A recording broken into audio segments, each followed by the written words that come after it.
Powerful people make choices.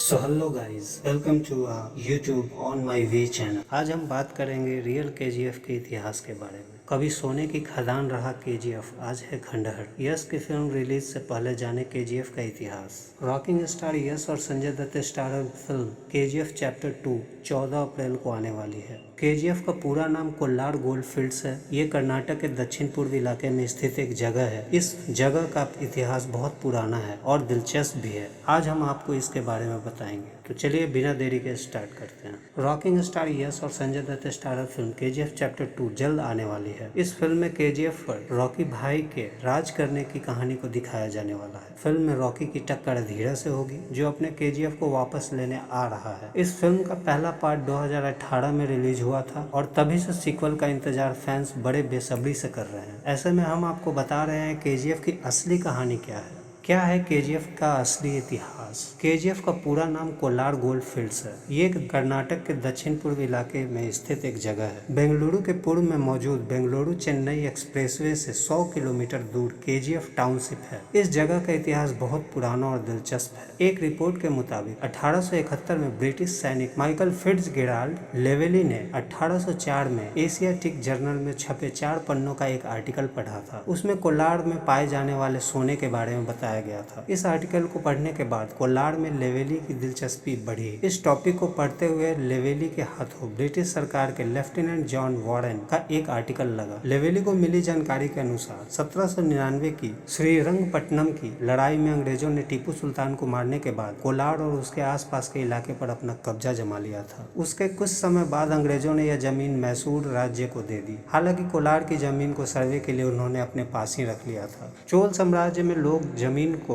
हाथ से खोदकर ही सोना निकालते थे। वॉरेन ने सोने के बारे में उन्हें जानकारी देने वाले लोगों को इनाम देने की घोषणा की थी। उस घोषणा के कुछ दिन बाद एक बैलगाड़ी में कुछ गांव वाले वॉरेन के पास आए। उस बैलगाड़ी में कोल्लार इलाके की मिट्टी लगी हुई थी। गांव वालों ने वॉरेन के सामने मिट्टी धोकर हटाई तो उसमें सोने के अंश पाए गए। वॉरेन ने फिर इसकी पड़ताल शुरू की तो उन्हें पता चला कि कोलार के लोगों के हाथ से खोदकर सोना निकालने की वजह से 56 किलो मिट्टी से जरा सा ही सोना निकल पाता है। ऐसे में उन्होंने सुझाया कि तकनीक की मदद से और भी सोना निकाला जा सकता है। केजीएफ था पहला बिजली पाने वाला शहर। 1804 से 1860 के बीच इस इलाके में काफी रिसर्च और सर्वे हुए, लेकिन अंग्रेजी सरकार को उससे कुछ नहीं मिला। इस रिसर्च के चलते कईयों को अपनी जान भी गंवानी पड़ी। उसके बाद वहां होने वाली खुदाई पर रोक लगा दी गई। 1871 में वॉरेन की रिपोर्ट पढ़कर लेवेली के मन में कोलार को लेकर दिलचस्पी जगी। लेवेली ने बैलगाड़ी में बैठकर बेंगलुरु से कोलार की 100 किलोमीटर की दूरी तय की। वहां पर करीब 2 साल तक रिसर्च करने के बाद 1873 में लेवेली ने मैसूर के महाराज से उस जगह पर खुदाई करने की इजाजत मांगी। लेवेली ने कोलार क्षेत्र में 20 साल तक खुदाई करने का लाइसेंस लिया था। उसके बाद 1875 में वहां काम की शुरुआत हुई। पहले कुछ सालों तक लेवेली का ज्यादातर समय पैसा जुटाने और लोगों को काम करने के लिए तैयार करने में निकला। काफी मुश्किलों के बाद कोलार गोल्डफील्ड यानी केजीएफ से सोना निकालने का काम शुरू हुआ। केजीएफ की खानों में पहले रोशनी का इंतजाम मसालों और मिट्टी के तेल से जलने वाले लालटेन से होता था, लेकिन यह काफी नहीं था, इसलिए वहां बिजली का इस्तेमाल करने का निर्णय लिया गया। इस तरह केजीएफ बिजली पाने वाला भारत का पहला शहर बना। कोलार गोल्डफील्ड की बिजली की जरूरत पूरी करने के लिए वहां से 130 किलोमीटर दूर कावेरी बिजली केंद्र बनाया गया। जापान के बाद यह एशिया का दूसरा सबसे बड़ा प्लांट है। बिजली पहुंचने के बाद केजीएफ में सोने की खुदाई बढ़ा दी गई। वहाँ तेजी से खुदाई करने के लिए कई मशीनों को काम में लगाया गया। इसका नतीजा यह हुआ कि 1902 आते आते केजीएफ भारत का 95% सोना निकालने लगा। इसके चलते 1905 में सोने की खुदाई के मामले में भारत दुनिया में 6ठे स्थान पर पहुंच गया। छोटा इंग्लैंड कहलाती थी यह जगह। कोलार गोल्डफील्ड उर्फ केजीएफ में सोना मिलने के बाद वहां की सूरत ही बदल गई। उस समय ब्रिटिश के सरकार के अधिकारी और इंजीनियर वहां अपने घर बनाने लगे। लोगों को वहां माहौल बहुत पसंद आने लगा क्योंकि वो जगह ठंडी थी। वहां जिस तरह से ब्रिटिश अंदाज में घरों का निर्माण हुआ उससे लगता था कि मानो इंग्लैंड ही है। डेक्कन हेराल्ड के अनुसार इसी के चलते केजीएफ को छोटा इंग्लैंड कहा जाता था। केजीएफ की पानी की जरूरत पूरा करने के लिए ब्रिटिश सरकार ने